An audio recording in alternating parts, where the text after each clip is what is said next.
Tonight, I speak with fire in my heart. I speak because injustice has crossed the ocean. I speak because Somali people, African people are being insulted, targeted, and dehumanized in America. And silence now would be betrayal. Tonight, I stand before Africa and before the world to speak the truth about a people who are facing humiliation, discrimination, and verbal attacks simply because of their identity. Somali people living in the United States of America. I speak because dignity has no borders. I speak because injustice anywhere is an injury to African people everywhere. I speak because silence is acceptance, and I refuse to accept the disrespect of any African community, no matter where they live.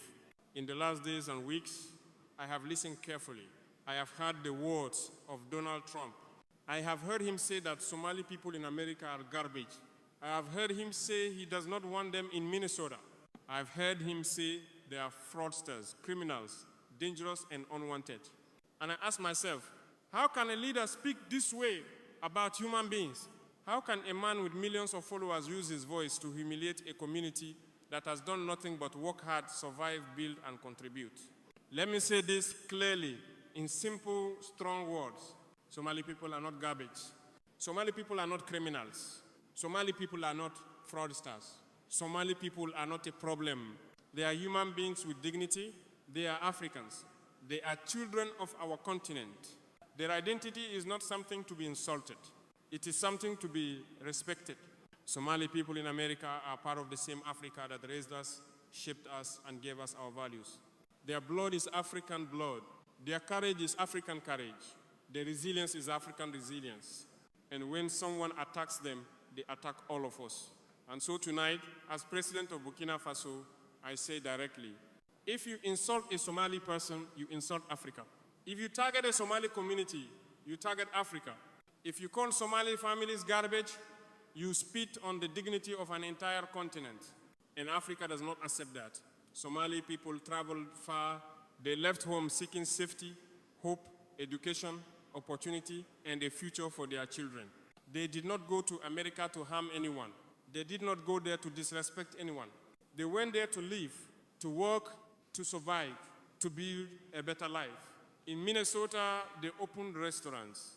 They opened stores. They work in hospitals, schools, airports, taxis, farms, companies. Hard work every single day. They built communities. They supported each other. They raised leaders. They became a strong part of the American story. So how can anyone call them unwanted?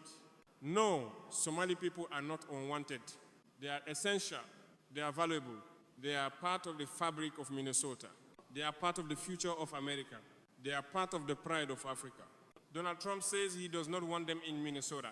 He says, send them away. He says they bring problems. Let me answer this clearly. The only problem is ignorance.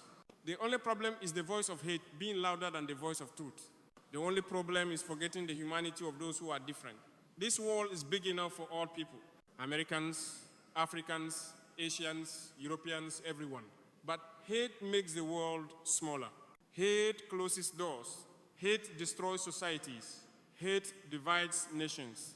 And when a leader chooses hate, he becomes responsible for every act of violence that follows his words. Trump's words are dangerous. His words give permission to discrimination. His words create a target on Somali backs. His words tell extremists and racists it is acceptable to hate these people. And I say tonight, this must not be accepted. Not by Americans, not by Africans, not by the world.